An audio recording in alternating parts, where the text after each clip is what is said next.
Haleluya, haleluya, haleluya, haleluya, haleluya, haleluya. Barang siapa mengasihi aku, ia akan menuruti firman-Ku. Bapa-Ku akan mengasihi dia, dan kami akan datang kepadanya. Haleluya, haleluya, haleluya.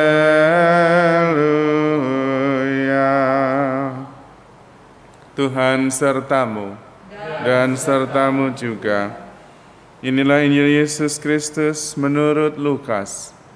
Dimuliakanlah Tuhan. Yesus bersabda kepada para murid, "Siapa di antaramu yang mempunyai seorang hamba yang membajak atau menggembalakan ternak baginya, akan berkata kepada hamba itu waktu ia pulang dari ladang, 'Mari, segera makan.' Bukankah sebaliknya ia akan berkata kepada hamba itu, 'Sediakanlah makananku, ikatlah pinggangmu, dan layanilah aku sampai aku selesai makan dan minum. Dan sesudah itu engkau boleh makan dan minum.'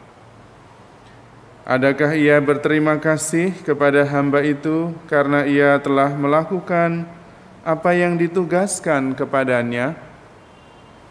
Demikian jugalah kalian. Apabila kalian telah melakukan segala sesuatu yang ditugaskan kepadamu, hendaklah kalian berkata, 'Kami ini hamba-hamba tak berguna. Kami hanya melakukan apa yang harus kami lakukan.'" Demikianlah Injil Tuhan. Terpujilah Kristus.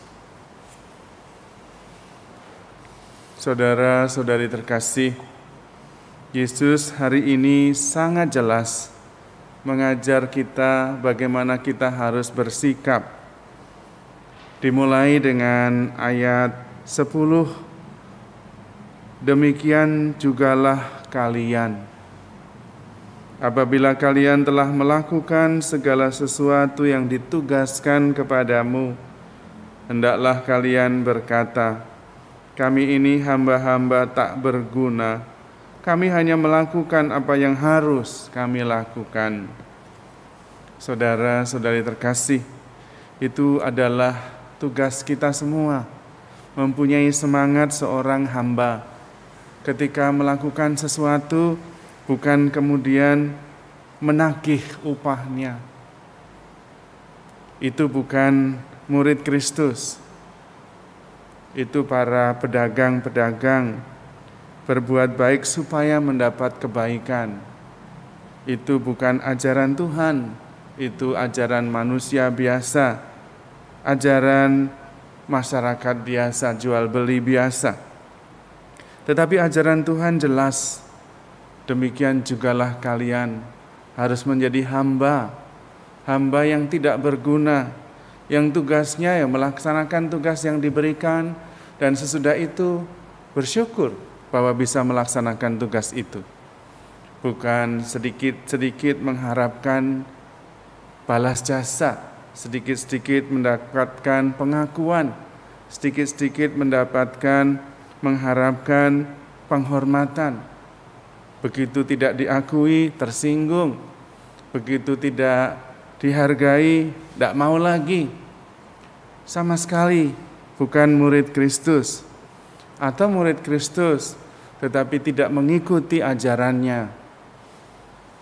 Ajarannya sangat jelas bahwa kita harus mengadopsi, menginternalisasi sifat seorang hamba yang sungguh rendah hati. Karena memang kita di hadapan Tuhan Boleh menjadi hamba saja sudah bersyukur sekali.